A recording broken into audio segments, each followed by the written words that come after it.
ሙስሊም ብትሆኑ በዱዓችሁ፣ ክርስቲያን ብትሆኑ በጸሎታችሁ ከጎናቸው።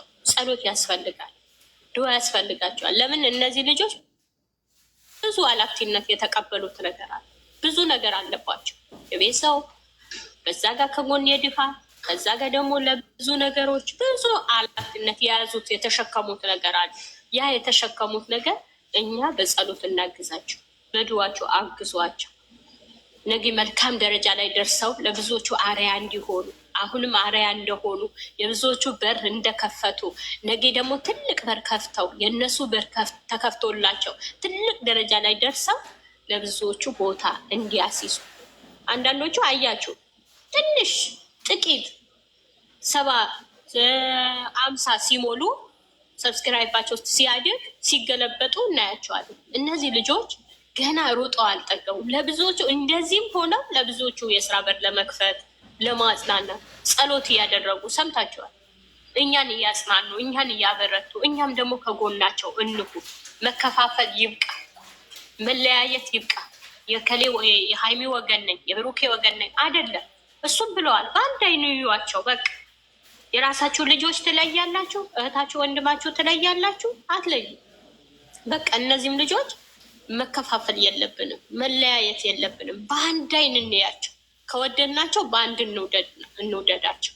ሀይሚ ወድጃለሁ፣ ብሩኬ ወድጃለሁ። ይሄ አይሰራም።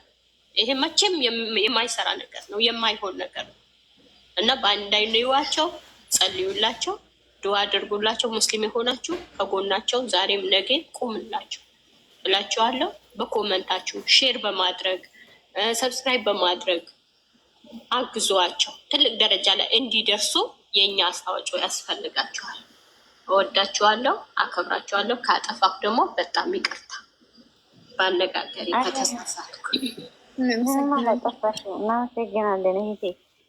እንትን እኮ ነው አንዳንድ ጊዜ እኮ ምን የሆነ ነገር ያስታውሰኛል። እነሱ የሚሰሩት ቪዲዮ ሰፈራችን ላይ ምን እንደሆነ ታውቂያለሽ? አንድ ሰፈራችን ላይ የልጅቷ ቤተሰብ ገንዘብ አላቸው። የልጅቷ ቤተሰብ ማለት ነው፣ ሀብታምና ድሃ ማለት ነው። ያ እንትን ነው እንደዛ የሚባል አለ። በቃ እሷ ትማራለች፣ ትምህርት ቤት ነው አለው። ልጁ ደግሞ ቤተሰብን ያስተዳድራል። ቀን ስራ እኛ እንደዚህ ድንጋይ ምናምን የሚፈልጡ ታውቃላችሁ? ይሄ እንደዚህ በቀን ድንጋይ እየፈለጠ ግንብ እየገነባ ነበረ የሚኖረው እና ምን እንደሆነ ታውቂያለሽ? ይሄ ፍቅር ሀብታም ድሃ አይልም። ልጅቷ ከልጅቷ ጋር እንዴት እንደተገናኙት የማውቀው ታሪክ የለም። ብዙ ልጅቷም ከቤተሰቧ ተጣልታ ብዙ መስዋዕት ተከፍሎበት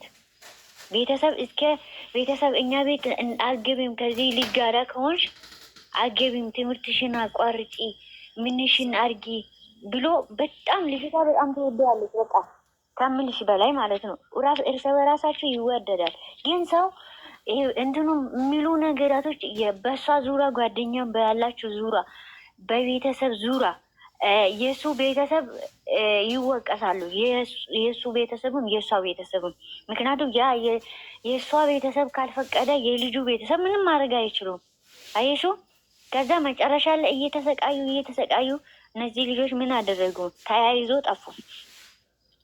ተያይዞ ሲጠፉ ሌላ ቦታ ቆይቶ በቃ ከዛ በኋላ ምንም አልተባለ። ምንም ስንት መከራ አይቶ ስንት ስቃይ ሰው ቤት እየሄዱ እንትን አለች። አንድ ጊዜ እንትን ጠየቀችና ልጇ አሁን 12 ዓመቷ ነው እና ያ ትምህርት እሱ ያቋርጥሻል፣ እሱ አያስተምርሽም፣ ይሄ ነገር እያሉ ሰዎች እዩ።